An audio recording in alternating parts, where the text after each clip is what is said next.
name is Rabbi Mordechai Lightstone. I run Tech Trine together with my wife Hannah. It's a community for Jews in tech and digital media, and it's incredibly awesome to be able to do things with the Juglers. We've had some fun experiences in the past, and hopefully it'll be nice and interactive and kinetic today. So I'm going to do as follows. We're going to be baking not real matzah, since real matzah requires a real matzah bakery with all kinds of different special precautions and intricacies about how it's done. So this is a model matzah bakery. It is faux matzah. Do not use it at your seder. On the other hand, however, I do want to make sure that everyone here is able to get matzah. So therefore, if you need matzah at all for the seder, shmurah matzah, the handmade round matzah, which we're going to be replicating now, afterwards you can email Rick or you can go to my email address, and I will make sure to give you matzah pretty much wherever you are in the world. I should be able to get you some matzah for the seder, so make sure we do that. But today what we're going to be doing is we're going to be exploring the process that goes behind making handmade matzah. Just by way of introduction, what is matzah? Matzah, we all know, famously, it's the bread of our affliction, the bread of faith, the bread that the Jewish people took with them when they left the land of Egypt and ate every year afterwards at Passover, which we do until this day. There's an amazing lesson from the matzah as well. And the lesson is as follows, many lessons, but one of them, at least one that speaks to me, is that the entire Passover itself, it represents a journey of the soul. You sit down at the seder, each step of the seder really is a step in our own spiritual inner exodus, that we all have our personal Egypt. What is your personal Egypt? Your personal Egypt is, those restraints and limitations you put upon yourself. In Hebrew, Egypt is called Mitzrayim. It's called the land of boundaries. So the boundaries we put upon ourselves. In our own lives, we all put limitations on ourselves. This I could do, that I can't do, this I'm not able to do. We limit our potential. Passover is the holiday where we celebrate our potential to experience true redemption, true freedom by breaking free from our inner limitations. Therefore, since the Seder represents the very first step, so the first step of any process of learning and becoming something new requires a certain amount of flatness. You suppress your ego, you put aside, the distractions that exist around you, and you focus on the core message you're learning. Afterwards, you begin to extrapolate it, you begin to refine it, you begin to think about something. When you're learning something new, right? So there's a new concept, put aside my own, whatever it is, hear what the teacher says. Once I know what the teacher says, then at that point in time, I'm now in a place where I can start asking questions, trying to incorporate it into my own life. It's a little bit better. My own life, my own personal divine service. And I've grown and become, more, added more depth. And that's what matzah is. Matzah represents that flat initial take on things. And after that point in time, you're then able to begin to puff up and inflate and add flavor and taste. And for that reason, it's very critical that matzah itself has no other ingredients besides flour and water. Even matzah made with fruit juice, which is called matzah shmurah, rich man's matzah, fancy matzah, which can technically be kosher for Passover, we definitely don't eat it at the Seder, because at the very beginning, it has to be utter simplicity. Just the pure raw, ingredients of the flour and the water, no salt, nothing else. It has to be super flat. So what we're going to do as follows. I'm going to share my screen and play a little video that shows the matzah baking process, and then we're going to get rolling.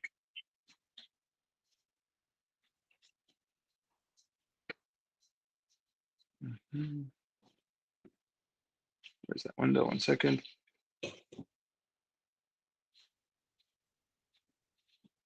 Thought I had that ready, and it's wrong. And right. Boom.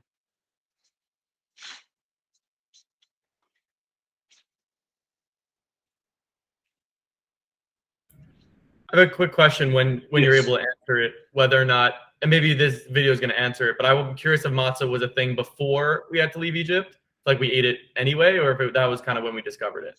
It's a great question. So matzah actually was eaten before they left Egypt. There was a sacrifice brought before they left Egypt, and they ate matzah then. And as well, matzah is considered to be the bread that slaves had to eat as well, because the slaves didn't have time to eat. And it's very filling because you eat a little bit of matzah and it fills you up and inflates in your stomach, so to speak. So matzah represents both the historical bread of affliction that a slave would have eaten even in Egypt, and as well, it represents the matzah that was eaten on the night of the Passover miracle, on the night of liberation. So it kind of has both qualities, the quality of remembering the past and the suffering, and the quality of the redemption yet to come. Cool.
All right. So hopefully the video was interesting enough. That's the Matzah Bakery in Borough Park. And we're going to be replicating that process. Obviously, again, not making kosher matzah. This is just kind of the kinetic experience around it. I would say hopefully maybe next year we could do it again in person, and then we can have wine together while we do it as well, because it's always more fun when you do it with drinks, at least in my opinion. But which you would not want to do in real life. But okay, we're going to be cooking as follows. One of the important distinctions, we're making handmade matzah, number one, or the faux handmade matzah, and as well, it's going to represent, what's normally called shmurah matzah. And these are actually two distinct things.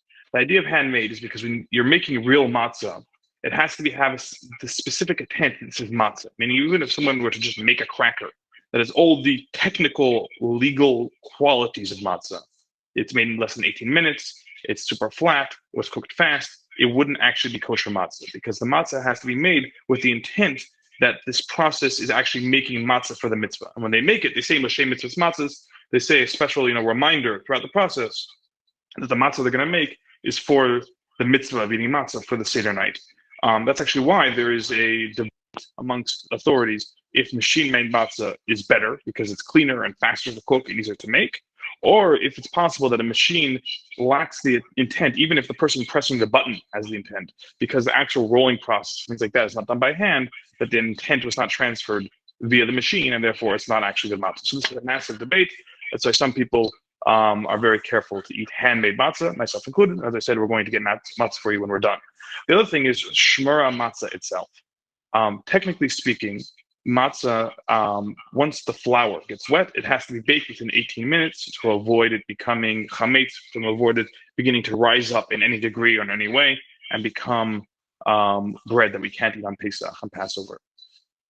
The general universal practice amongst all Jews is that once the flour is ground, to make sure that the flour itself does not come in contact with water. Special shmurah matzahs, the special guarded matzah, shmurah means garden in Hebrew, is matzah that from the time the grain is ripe does not get wet.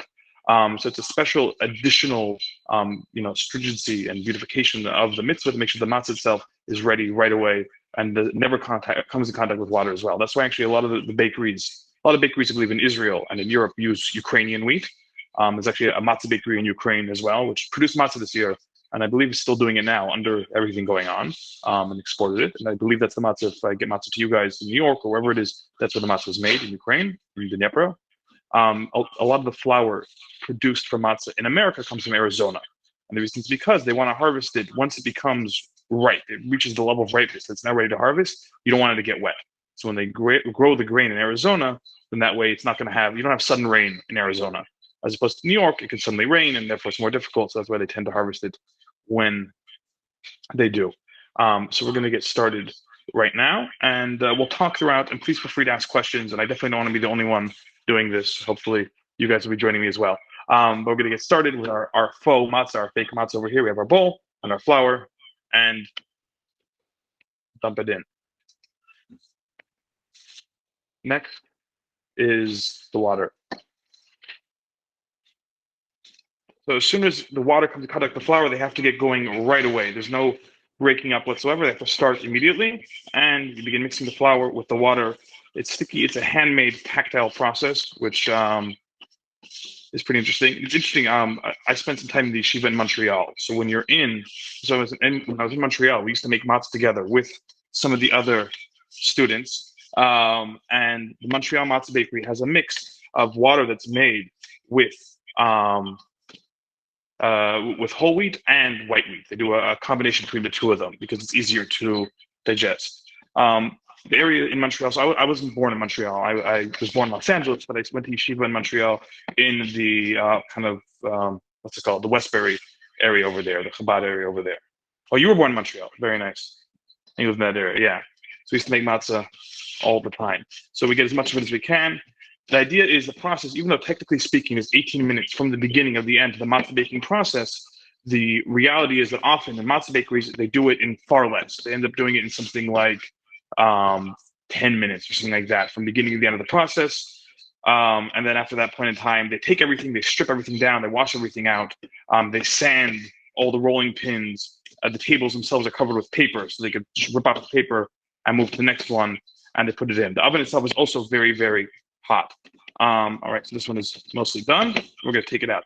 There is an interesting thing. One of the interesting things about matzah is as long as they continue to work with the dough, so it's considered not to be rising. So technically speaking, even though traditionally everyone is careful not to do this, as long as the dough remains in constant motion, then it could end up taking longer than 18 minutes. Nobody does this today. Every matzah that's made is made not only in 18 minutes from beginning to the end of the process, but is actually only 18 minutes.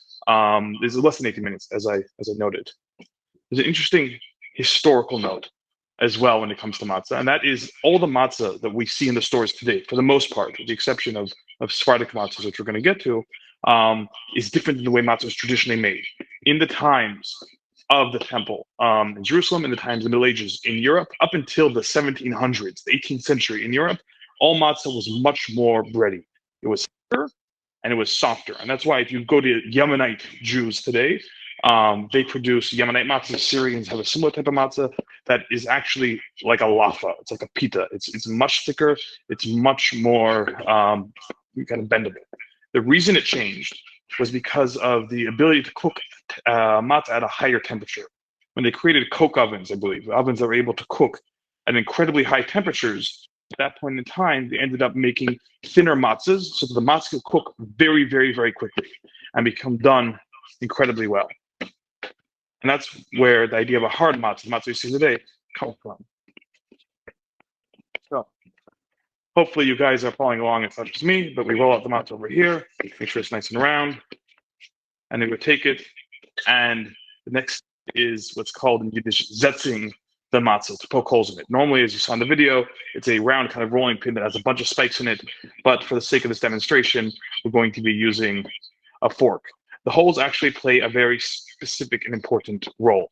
The reason why they poke holes in a matzah is to make sure the matzah doesn't inflate. That because you want it to be completely flat and have no, ability to rise, so by poking holes in it all the way through, much like that over there, then that way it won't rise. So at that point in time, they would pick up the matzah on a stick, bring it out, put it in the oven, and done. And they cook it. It's in there for literally a matter of less than a minute. It's several seconds, and then they produce the matzah, and that's it. And that's the matzah baking experience. That said, there are reasons why today we don't make. I'm gonna fold it back in here. The reasons today, and let my kids play with it. Hopefully, not make a mess. But there's reasons why today, when we make matzah, we no longer make it at home. And that's due to all the technicalities around it, that it has to be done so quickly and so well. The surface has to be perfectly free of chametz, which this table is not. The oven itself has to be clean to be able to cook at such high temperatures that, practically speaking, it's basically impossible. It's not basically impossible, but it's very, very difficult to make kosher matzah at home, and that's why it's important to get it from the store, get it from a matzah bakery, and be able to consume it. I'm going to share one more thought, and then we could open up to questions, actually discussions. I'd like to hear your favorite Passover memories and recipes like that. But the thought is as follows. The Rabbi Levi Yitzchak of Berditchever, the famous rabbi from Berditchever, Ukraine, said that there's an interesting thing we see in the Torah. The Torah itself, the 5 books of Moses, never refer to, or generally don't refer to the holiday as Chag HaMatzos, the holiday of matzah. And the Jewish people traditionally don't call it Chag HaMatzos. We call it Pesach. We call it the holiday of the Passover offering, when God leapt. Pesach means to leap, when God leapt over the houses of the Egyptians. The question is, why does the dichotomy exist? Why does the Torah generally refer to it as one specific name, and we refer to it with a different name? And the reason is because each side, it's the love affair between God and the Jewish people, between us and the sublime, that each one of us wants to be able to praise the other with those special qualities and unique features that they have. So therefore, the Jewish people call the holiday Chag Pesach because we're praising God for the miracle of leaping over the houses of the Jewish people and going to other homes, and for taking the Jewish people out of Egypt.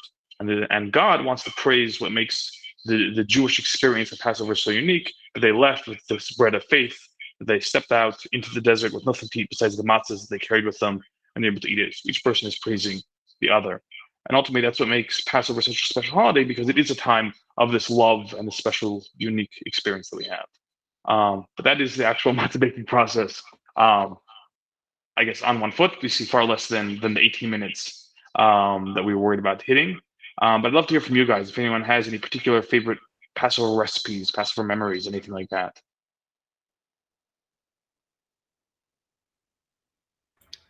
I had a quick question about matzah. So I know some matzah isn't kosher for Passover, correct? What typically is the main reason that matzah wouldn't be kosher for Passover?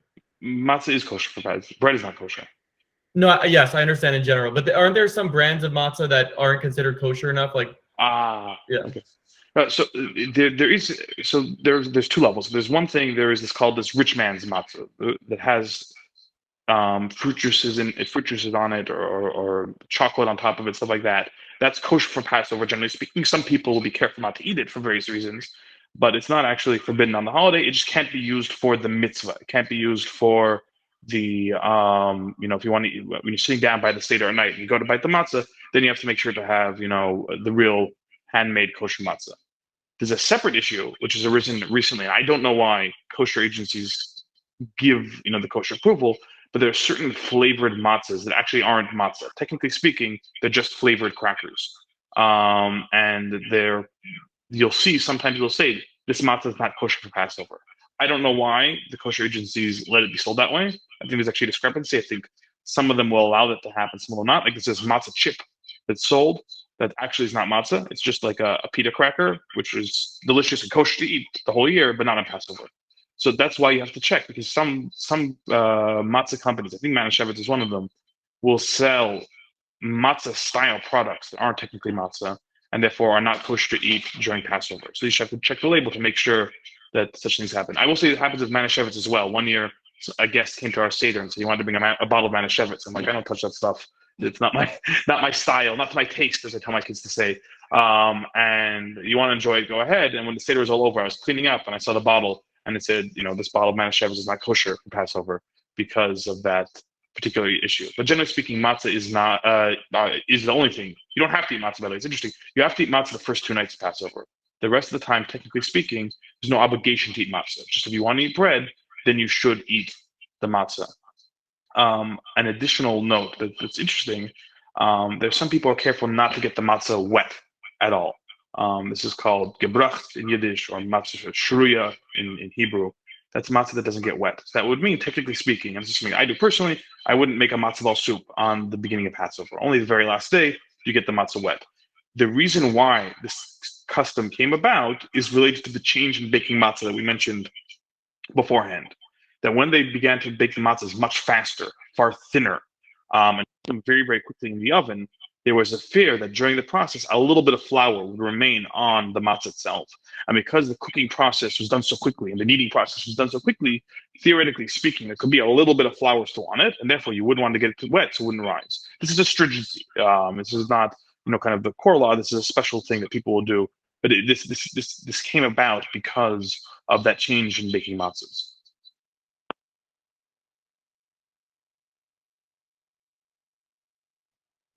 Any other questions or? I have a loose Passover question. The gap in Passover diets or rules for Sephardic and Ashkenaz Jews, do you know where that stems from? That's a good question. So the root of kitnius, of not eating certain legumes, things like that, it is not clear where that comes from historically. There are various opinions that go anywhere from this possible reading of the Talmud that seems to imply that some people would be careful with this, to that this is actually a custom from Jews who were less observant, that observant Jews copied. Like it runs the gamut you see over here of various things. But in any event, that is one of the core differences between Ashkenazi and Sephardi Jewry, at least the way people see it that way, that Ashkenazim would be careful. Let me see, Rebecca's over. The core one of the core things about the difference between Ashkenazi and Sephardic Jewry. What's interesting also, by the way, there is a difference in kashrus when I spoke about the soft matzahs that the Yemenites make. So they follow certain rules that we don't that we're careful not to do. So, for example, Sephardi matzah that's softer like that, if it's folded over somewhat, an Ashkenazi matzah bakery would not eat that matzah because of the fold over allows a pocket of flour to exist. They'd be careful not to eat it. They will eat it. So this is another example of how the diet's going to change. Rebecca had a question. which is when you knead the dough. Is the goal to just mix the flour and water, or trying to build up gluten like a leavened bread? I believe the goal is not to build up gluten. That the process, it should definitely be mixed to the point where everything's mixed thoroughly. Normally what they do is they have a bowl, they mix it all by hand, so all the ingredients are completely combined, so there's nothing left whatsoever. Then they'll put it in a machine mixer, essentially pounds the matzah very quickly to really, get it as to get together as much as possible. But I don't believe it's to build up gluten like a leavened bread.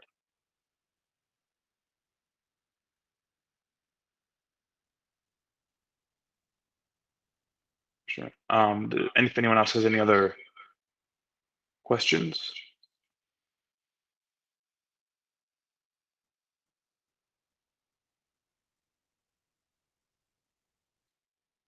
So I will share one final Passover thought then, and then we can all, I guess, go on to the next thing. For anyone who has to jump at 3:30, anyways, it'll be perfect, perfect timing. But there's something interesting that we see that when it comes to Passover, there are two customs. There's two things that there are many things that we eat, but there are kind of two main things that kind of stand on people's mind. That's the three matzahs that we eat and the four cups of wine. And the reason that we see this dichotomy of three and four has a connection to there are four verses in the Torah. The four verses where God speaks about the redemption of the Jewish people from Egypt. So the first three speak about leaving Egypt, and the fourth one speaks about the receiving of the Torah on Mount Sinai. And this shows, so to speak, a difference between the first step, the number three. The number three in this case would represent the process of leaving, the process of beginning, the very beginning of one's service and journey towards completion that takes place beginning of Passover. That's encapsulated in number three, the first three verses, and that's why there are three matzahs. And that's why matzah has to have absolutely no taste. That's why we don't put salt in it, we don't put herbs in it. The matzah has to have that absolutely pure, utter simplicity behind it, which is interesting because there is a rule that what happens if somebody somehow was forced to eat a matzah. Like somebody stretched open their mouth and dropped the matzah directly from their mouth into their stomach. Horrible experience. No one should ever have to experience that. But did they fulfill the mitzvah if they didn't chew it and they didn't taste it? And the answer is yeah, they fulfill the mitzvah because the obligation is not to taste the matzah because the matzah is not about having any taste. The difference would be if somebody was given morer, which is only a rabbinic commandment. If someone ate the bitter herb that way, that would not count because the bitter herb you have to taste. You have to experience the taste on your palate as well, and therefore wouldn't be good.